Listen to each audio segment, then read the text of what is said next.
chickens are dealing with some type of external parasites, lice or mites, there is going to be some type of evidence of those parasites, whether it's feather loss or whether those bugs are visibly noticeable, or their eggs. There are a couple different types of mites that affect poultry, but in general, we're either going to notice that there are feathers missing around the vent or the lower part of the back, or we might notice like actual black mites all around the vent of the chicken. Actually, sometimes they even look like dirt. It even looks like the vent is dirty, but upon closer inspection, you're gonna have mites crawling all over you, and you'll see them crawling all over your chickens. Now, those are like heavy infestations. Sometimes for some reason too, the mites like to just choose like a sacrificial chicken and affect that one the most, and the other ones might seem just fine. It's still a good idea to treat the flock though in those scenarios. Other signs of mites might be like blood and scabbing around the vent or the back, where the chickens are pecking at the mites, itching, removing feathers, trying to get the mites off them. Sometimes they have really dirty vents, loose stools. Sometimes you might find mites on the roosting bars at night.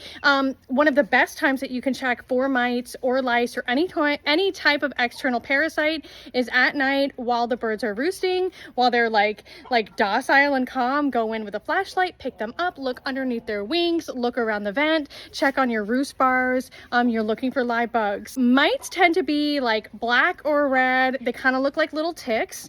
Lice are harder to spot. They are like little translucent things, kind of like head lice, but they're chicken lice. Chicken lice cannot infect other species. Same with mites. They live off chicken dander and blood. They can crawl on other species, but they won't survive there. They can crawl on you, they won't survive on you, but they're still really gross and uncomfortable, and nobody wants that. Lice are a little bit harder to spot. Usually I see them underneath the wings and around like the neck and face. What's easier to spot than the lice themselves is the lice eggs or nits, and they tend to look almost like a Q-tip, like little white crystals on the base of the feathers. They're like in bunches at the base of the feathers. The treatments for both of these are similar, if not exactly the same. Actually, there's two in general that I have used myself and would suggest. One of them is Elector PSP. Elector PSP, the active ingredient is this stuff called spinosad. It's an ingredient that's used in organic farming practices. It's an ingredient that's used in some like vet prescribed heartworm medicines and like anti-parasite medicines for dogs. So what I'm saying is it's a very safe product to use. There's no egg withdrawal period. It can be used on the birds and around the coop. It's actually a premise treatment.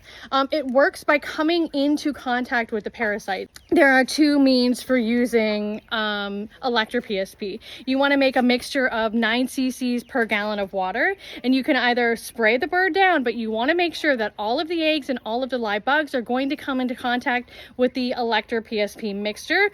Or on like a sunny day early in the morning, you can mix a couple gallons together and you can dunk the birds in, being careful not to dunk like their head and beaks underwater. And you want to do this during a time where they can like dry out before they go into roost at night. And again, you want to kind of like move the feathers around and manipulate the feathers so that the mixture gets down to the skin and touches any live bugs or eggs. The cool thing about Elector PSP too is, one, like I said, there's no egg withdrawal period, but also that it treats live bugs as well as their eggs. So you only need to treat one time, and you can use it on the premises as well, because with both mites and lice, you're going to want to treat the coop as well. Mites in particular really like to hide in like the crevices and corners of wood in the coop, and so it's really important that you not only get out and burn any bedding in the coop, but spray down all of the wood and all of the cracks and crevices around the coop. Ivermectin pour-on for cattle is also one of my go-to treatments. I really like to use Ivermectin pour-on that treats for mites, lice, as well as internal parasites and scaly-like mites. So it's kind of like a one-stop treatment for all of the nasty things. The downside to ivermectin is that there is a 14-day egg withdrawal period, although that's kind of debatable. Some people say longer, some people say less time. I go with 14 days. Through that egg withdrawal period, it means that I'm going to be eating the eggs, but I'm not going to be giving away the eggs, selling the eggs, or feeding them to my dogs during that period of time. Or even back to the chickens, because then you will also reintroduce the chickens to the ivermectin as well. So one of the drawbacks to ivermectin is that it only kills live parasites. It does not kill their eggs, and so retreatment is necessary 10 days after the first day of treatment to catch any eggs that may have hatched in the meantime. Unlike the Elector PSP that needs to come into direct contact with the parasites or eggs to kill them, ivermectin works kind of similarly to like a Revolution does in cats, where it seeps into the blood through the skin of the chicken, and then as the parasites bite the chicken, they contract the anti-parasitic drug that way. These winter months, while our chickens are scaled back and laying anyways because the daylight hours are shorter or they're molting or whatever, is a good time to treat preventatively with something like ivermectin because of the egg withdrawal period.